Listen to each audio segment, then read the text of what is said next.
নজর রাখবো পরবর্তী সংবাদে। রাজ্যে বেড়েছে মাত্রাতিরিক্ত চুরি এবং এই চুরির ঘটনার কুল কিনারা যদিও কিন্তু কোনো কোনো ক্ষেত্রে পুলিশের করা সম্ভব হলেও অধিকাংশ ক্ষেত্রে অধরাই থাকছে চোর। যদিও আজকের দিনে দাঁড়িয়ে পূর্ব থানার উদ্যোগে পূর্ব থানার পুলিশ উদ্ধার করেছে দুটি চুরি যাওয়া বাইক এবং তার সাথে দুই চোর আটক। কি বক্তব্য উঠে এসেছে পূর্ব থানার পুলিশের পক্ষ থেকে শুনুন। গত 2 মাসের মধ্যে কিছু বাইক চুরি হয়েছে, কিছু বলতে দুটো বাইক চুরি হয়েছিল। এগুলোর উপর একটা সুনির্দিষ্ট এফআইআর করা হয়েছে। কেস নেওয়ার পর থানার ওসি রানা চ্যাটার্জি একটা টিম গঠন করে এবং সেই অনুযায়ী তদন্ত শুরু করে দুইজনকে গ্রেপ্তার করা সম্ভব হয়েছে।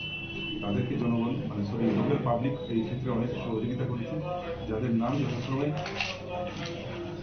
একজন সুমন ভট্টাচার্য, আরেকজন হচ্ছে বিশ্বজিৎ সিংহ। এদের একজনের বাড়ি হচ্ছে আড়ালিয়া, আরেকজনের বাড়ি হচ্ছে ইন্দ্রনগর। তো এদেরকে অ্যারেস্ট করার পর যখন জিজ্ঞাসাবাদ হয়, এতে আরো 2-3টা নাম উঠে আসে।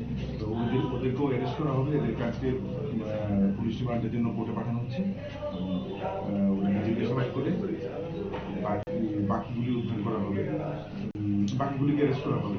তবে এদের জিজ্ঞাসাবাদের ফলে যে দুটো বাইক উদ্ধার হয়েছে সেটা হচ্ছে একটা বাজাজ পালসার 150 আর একটা হলো হিরো গ্ল্যামার।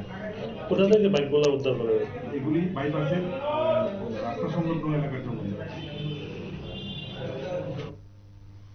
আপনারা শুনলেন যে বক্তব্য উঠে আসলো পুলিশের। আজকের দিনে দাঁড়িয়ে তারা বেশ কিছু ক্ষেত্রে দেখেন যে বিগত কয়েক মাস ধরে বিভিন্ন রকমের অভিযোগ জমা পড়েছিল চুরির ক্ষেত্রে এবং তার মধ্যে ছিল বাইক চুরি অন্যতম।